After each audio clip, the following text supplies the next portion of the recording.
नमस्कार, मी सुधीर लंके. लोकमत रिजनल डायरीमध्ये आपलं स्वागत आहे. महाराष्ट्राचं ज्या लोकसभा मतदारसंघाकडे लक्ष लागलं होतं तो अहमदनगर लोकसभा मतदारसंघाचं मतमोजणीची घोषणा आता रात्रीचे 9 वाजलेले आहेत. मात्र अद्यापपर्यंत प्रशासनाने अधिकृतपणे विजयी कोण झालेला आहे याची घोषणा केलेली नाही. मात्र इलेक्शन कमिशनची जी वेबसाईट आहे आणि आमचे प्रतिनिधी जे मतमोजणी केंद्रात होते त्यांनी आणलेल्या आकडेवारीनुसार निलेश ज्ञानदेव लंके हे जे महाविकास आघाडीचे शरद पवार गटाचे उमेदवार आहेत हे 28,616 मतांनी जवळपास विजयी झाल्याचं निश्चित आहे. मात्र अधिकृत घोषणा ही विजयाची बाकी आहे. निलेश लंके आणि भाजपचे डॉक्टर सुजय विखे पाटील यांच्यामध्ये या मतदारसंघामध्ये लढत झाली. ही लढत अत्यंत चुरशीची होईल आणि निकाल काय लागेल याचा अंदाज शेवटपर्यंत बांधता येणार नाही असा अंदाज लोकमत सुरुवातीपासून वर्तवत होता. सुजय विखे यांच्यासाठी ही निवडणूक सोपी नाही असंही लोकमतने वारंवार सांगितलं होतं. अखेर तोच निकाल आलेला आहे. निलेश लंके यांनी या मतदारसंघामध्ये बाजी मारलेली आहे. निलेश लंके यांच्या विजयाची कारणं काय आहेत आणि नेमकी त्यांनी हे विजयाचं गणित कसं जुळवलेलं आहे. आपल्याकडे अधिकृत आकडेवारी अद्यापपर्यंत आलेली नाही हाती, पण मतमोजणी केंद्रातनं जी आकडेवारी मिळाली त्यानुसार निलेश लंके यांनी पारनेर मतदारसंघामध्ये सर्वाधिक मताधिक्य मिळवलेलं आहे. पारनेर हा निलेश लंके यांचा स्वतःचा तालुका आहे. या तालुक्यातनंच ते या मतदारसंघातनं ते आमदार देखील होते. आमदारकीचा त्यांनी आता राजीनामा दिलाय. मात्र या मतदारसंघातनं जवळपास 38,000पेक्षा अधिकचं मताधिक्य हे निलेश लंके यांनी मिळवलेलं आहे. त्या खालोखाल त्यांना श्रीगोंदा विधानसभा मतदारसंघ जो आहे जेथे भाजपचे बबनराव पाचपुते हे आमदार आहेत, या मतदारसंघामध्ये 32,000 मतांचं मताधिक्य जवळपास मिळालेलं आहे. आणि त्या खालोखाल त्यांना कर्जत जामखेड जेथे आता रोहित पवार हे राष्ट्रवादी शरद पवार गटाचे आमदार आहेत त्या तालुक्यामध्ये त्या मतदारसंघामध्ये कर्जत जामखेड येथे जवळपास 9,000पेक्षा अधिक मताधिक्य निलेश लंके यांना मिळालेले आहे. या आकड्यांमध्ये काही बदल देखील होऊ शकतो, कारण जेव्हा फायनल आकडेवारी निवडणूक आयोगाच्या वेबसाईटवर जाहीर केली जाईल त्यात थोडाफार फरकही होऊ शकतो. पण जो ट्रेंड दिसतो आहे तो पारनेर तालुका, श्रीगोंदा तालुका आणि कर्जत जामखेड या 3 तालुक्यांनी निलेश लंके यांना मताधिक्य दिले आहे. सुजय विखे यांनी शेवगाव पाथर्डीत निलेश लंके यांच्यापेक्षा अधिक मतं मिळवलीत. शेवगाव पाथर्डी मतदारसंघामध्ये राहुरीमध्ये देखील सुजय विखे यांनी निलेश लंके यांच्यापेक्षा अधिक मतं मिळवलेली आहे. आणि सुजय विखे यांना ज्या मतदारसंघाकडून अपेक्षा होती तो म्हणजे अहमदनगर शहर मतदारसंघ. गत निवडणुकीत म्हणजे 2019च्या निवडणुकीत त्यांनी जवळपास येथे 55,000 मतांचं लीड मिळवलं होतं. यावेळी देखील त्यांनी जवळपास 31,000पेक्षा अधिक मतं अहमदनगर शहर मतदारसंघामध्ये मिळवलेली आहेत. मात्र येथेही त्यांना अपेक्षित मताधिक्य सुजय विखे यांना गाठता आलं नाही. त्यांना इथे 55-60,000 मतं अपेक्षित होती. तेवढं लीड त्यांना या मतदारसंघामध्ये मिळालेलं नाही. तसंच राहुरीमध्ये देखील त्यांना तेवढं लीड मिळालं नाही. त्यामुळे निलेश लंके यांच्या विजयाचा मार्ग जो आहे तो सुकर झालेला आहे.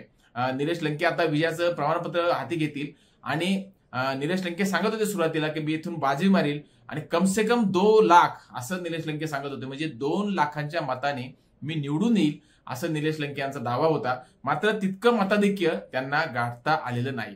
मात्र ही जी टक्कर होती, कारण सुजय विखे हे एक मातब्बर उमेदवार होते, विद्यमान खासदार आहेत. त्यांचे आजोबा बाळासाहेब विखे पाटील जे आता दिवंगत आहेत ते ह्या मतदारसंघात खासदार होते. सुजय विखे पाटील यांचे वडील राधाकृष्ण विखे हे महसूल मंत्री आहेत आणि एक मातब्बर घराणा आहे. विखे यांचं जवळपास 40-50 वर्षाचं राजकारण आहे. अशा मातब्बर घराण्याला धक्का देणं ही एक सोपी गोष्ट नव्हती. मात्र निलेश लंके यांच्यासारखा सर्वसामान्य कुटुंबातून जे आले, त्यांचे वडील हे प्राथमिक शिक्षक होते. निलेश लंके हे पहिल्यांदाच विधानसभेमध्ये निवडून आले होते पारनेर मतदारसंघातनं. त्यानंतर त्यांनी कोविड काळामध्ये काम केलं, त्याच्यानंतर ते जास्त लोकप्रिय झाले आणि त्यांनी थेट विखे घराण्याशी टक्कर दिलेली आहे.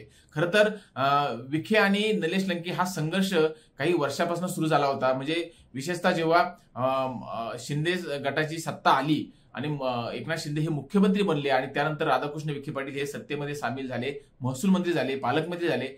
त्याच्यानंतर विखे यांना एक जाणीव झाली होती की लंके कदाचित हे आपले प्रतिस्पर्धी राहू शकतात. त्यामुळे विखे यांनी देखील लंके यांच्यावरती कुरघोडी करण्याचा प्रयत्न थोडा केला होता की त्यांच्या मतदारसंघामध्ये निधी कमी देणे किंवा इतर पद्धतीने थोडंसं एक स्पर्धक मानून विखे यांनी लंके यांची बांधबंदिस्ती करण्याचा प्रयत्न केला होता. त्यातून हा संघर्ष वाढत गेला. विखे यांचे काही जे समर्थक होते पारनेर तालुक्यातील त्यांनी देखील या संघर्षाला खतपाणी घातलं आणि त्यामुळेच लंके यांनी ठरवलं होतं की विखे यांना धडा शिकवण्यासाठी आपण देखील आता लोकसभा निवडणुकीत उतरवायचं, कारण विखे ही आपली अडवणूक करत आहे अशी एक भावना लंके यांची झाली होती. आणि ही भावना त्यांची शरद पवारांनी देखील ओळखली होती. खरं तर राष्ट्रवादीत फाटाफूट झाल्यानंतर शरद पवार यांची साथ सोडत निलेश लंके हे अजित पवार गटात सहभागी झाले होते. मात्र त्यामागची त्यांची रणनीती अशी होती की जर अजित पवारांसोबत आपण गेलो नाही तर इथं विखे हे सत्तेत आहेत, मंत्री राहतील आणि आपली आणखी अडवणूक होईल. त्यामुळे निधी आणण्यासाठी मतदारसंघात त्यांनी अजित पवारांना जवळ केलं, अजित पवारांची साथ केली, निधी मिळवला मतदारसंघामध्ये आणि निवडणुकीच्या तोंडावरती त्यांनी अजित पवारांना सोडून बरोबर शरद पवारांची पुन्हा शरद पवारांच्या सोबत गेले आणि येथून उमेदवारी त्यांनी मिळवली. अशा पद्धतीने लंके यांनी सुद्धा व्यवस्थित टॅक्टफुली अजित पवारांच्या सत्तेचा वापर करून घेतलेला आहे आणि विखे यांना शह देण्यासाठी ते पुन्हा शरद पवारांच्या सोबत गेले, तुतारी चिन्ह घेतलं आणि ही निवडणूक लढवली.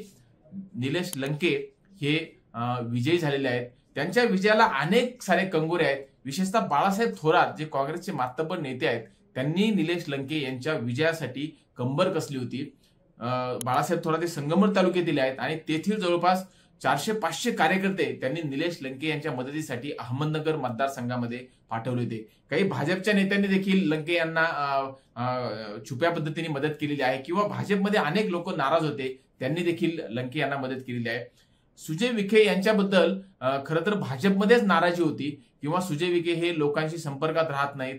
बऱ्याचदा लोक फोन करतात, ते फोन उचलत नाहीत किंवा जो दिंडोरी मतदारसंघामध्ये भारती पवार यांच्या विरोधात जो काही प्रचार होता की भारती पवार यांनी सर्व कारभार हा पीएनच्या हाती दिलेला आहे आणि पीए संपर्क होऊ देत नाही लोकांचा, तसाच आरोप इथे सुजय विखे यांच्याबद्दल अहमदनगर मतदारसंघामध्ये होता की त्यांचे पीए फोन घेतात, पीए संपर्क होऊ देत नाही.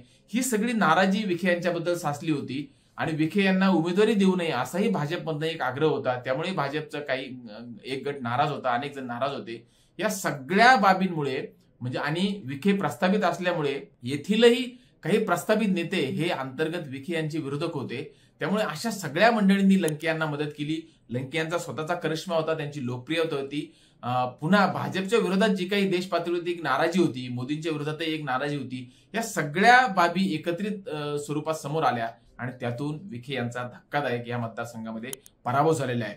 अहमदनगरमध्ये खरं तर विखे यांचं दोन्ही मतदारसंघामध्ये प्राबल्य आहे, म्हणजे अहमदनगरमध्ये प्राबल्य आहे आणि शिर्डी मतदारसंघामध्ये देखील प्राबल्य आहे. शिर्डीची जबाबदारी राधाकृष्ण विखे पाटील यांच्यावरती होती. तेथून शिंदे गटाचे सदाशिव लोखंडे हे विद्यमान खासदार आहेत, ते तेथून उमेदवार होते. मात्र त्यांचा देखील उद्धव ठाकरे गटाचे उमेदवार भाऊसाहेब वागचोरे यांनी जवळपास 50,529 मतांनी पराभव केलेला आहे. शिर्डीचा निकाल स्पष्ट झालेला आहे. शिर्डीमध्ये भाऊसाहेब वागचोरे ठाकरे गटाचे जे उमेदवार आहेत ते विजयी झालेले आहेत. तेथे तिरंगी लढत होती. भाऊसाहेब वागचोरे हे सदाशिव लोखंडे यांच्या विरोधात उमेदवारी करत होते आणि वंचित आघाडीकडनं उत्कर्षा रुपोते या देखील रिंगणात उतरलेल्या होत्या. मात्र तेथे या तिरंगी लढतीमध्ये भाऊसाहेब वागचौरे यांनी बाजी मारलेली आहे. भाऊसाहेब वागचौरे हे जेव्हा शिर्डी लोकसभा मतदारसंघ हा अनुसूचित जातीसाठी राखीव झाला त्यावेळेस 2009 साली रामदास आठवले यांना पराभूत करून खासदार झाले होते. मात्र नंतर त्यांनी शिवसेनेची साथ सोडली, काँग्रेसमध्ये गेले, म्हणून त्यांना पराभव स्वीकारावा लागला. पुन्हा एकदा ते आता या निवडणुकीमध्ये ठाकरे गटामध्ये गेले आणि त्यांनी या मतदारसंघामध्ये विजय खेचून आणलेला आहे. दुसऱ्यांदा भाऊसाहेब वागचौरे शिर्डीतनं खासदार झालेले आहेत. या मतदारसंघातील आणखी विश्लेषण आपण पुढील भागात जाणून घेऊयात. तुर्तास येथेच थांबतो. धन्यवाद.